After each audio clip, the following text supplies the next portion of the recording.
Hi everyone, welcome back to Pacific Front channel.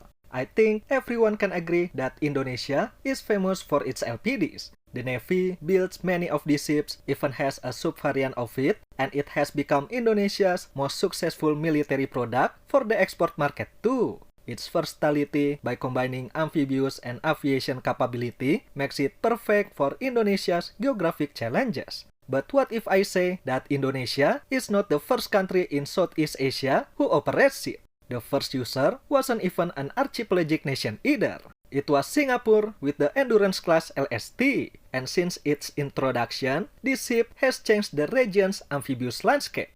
What capability does the Endurance class have to offer? Without further ado, let's jump into the video. Before we begin, the official designation for this ship is Landing Ship Tank or LST. However, for the sake of design familiarity, in this video, I'm gonna call it an LPD. The Endurance class was born in the latter half of the 1990s to replace the 5 Conti-class LSTs acquired from the US since the 1970s. Then ST Marine was awarded a contract to design and build 4 new ships, with the construction of the lead ship RSS Endurance began in early 1997. The Endurance class was built with an emphasis on automation. Therefore, it has integrated bridge system equipped with ENC and ECDIS, as well as an AC system which helps in landing, securing, maneuvering, and traversing a helicopter on deck. All these automations reduce the manpower requirement for the ship. The Endurance class has a length of 141 meter, beam of 21 meter, draft of 5 meter, and displacement of 8,500 tons full load, making her 40% larger than the predecessor.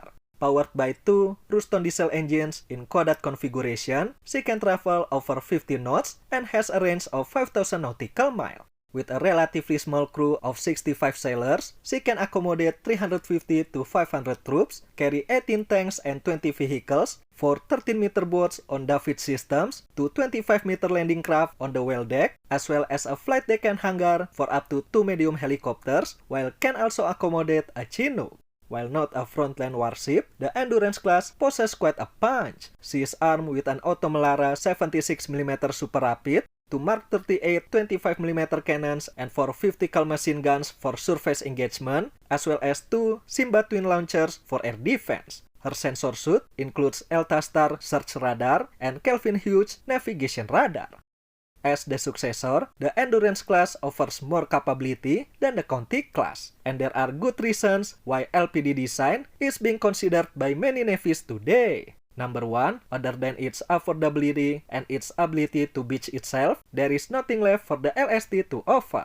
It's surely convenient to be able to land on an unprepared beach or when the port has been damaged or destroyed. But in wartime, it exposes the ship to direct threats from shore. LPD can operate from a safer distance offshore and has flexibility in offload methods by disembarking troops and equipment using vehicles, boats, and helicopters it carries from its whale deck, flight deck, or David systems. It allows operations in more challenging environments and maintains a standoff distance from shore threats. Second, although modern LSTs sometimes have a flight deck like the Indonesian Bintuni class or Daman LST, they are typically very limited for use. LPDs always have a decent-sized flight deck and hangar facilities, which can be used not only for operating multiple helicopters, but also to maintain, store, and refuel them as well. Moreover, the LPD dimension is larger than the LST, making it able to carry a wider range of cargo, vehicles, and larger embarked troops. And when it's not used, the whale deck and aviation facilities can also be used for mission modules, parking lots, cargo holds, and accommodation.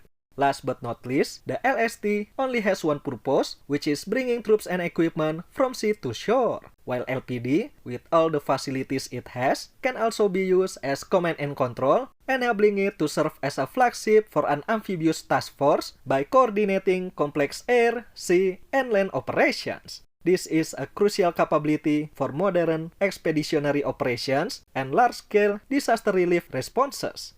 For decades, amphibious operations in Southeast Asia relied heavily on conventional World War II-style LSTs. Although these LSTs were revolutionary in their time and many coastal nations also got their hands on them from the war surplus, it doesn't offer anything other than beach landings. In modern, complex, and challenging naval operations, every ship is expected to be able to do more with less. And for amphibious operations, LPD is the minimum benchmark. Singapore noticed this first, and since then has inspired other Southeast Asian nations to invest in their own LPD acquisition, with Indonesia jumping in right after that in 2002 by buying a Korean LPD and then producing it locally, followed by Thailand buying one endurance class, then one Type 71 LPD from China, the Philippines with 2 LPD from Indonesia, followed by 2 more currently under construction, then Myanmar, which bought one in 2019, and soon Malaysia, which will get its own too. This quote-unquote regional awakening showcases how these nations recognize LPD's capability and demonstrates the immense benefits of LPD design for multi-role naval operations. I think I don't need to talk much about all the actions Southeast Asian LPDs have done in the past, from performing complex amphibious operations to supporting humanitarian missions. They have done it all. After Singapore pioneered LPD operations in the region, LPDs have contributed not only to the overall power projection of the Navy, but also serve as one of the most reliable assets for the nation that owns them. It doesn't mean that LST is obsolete and will be gone forever in the future, since many countries are still buying and relying on it for its simplicity and affordability. Its role will be more as a support, doing what it does best.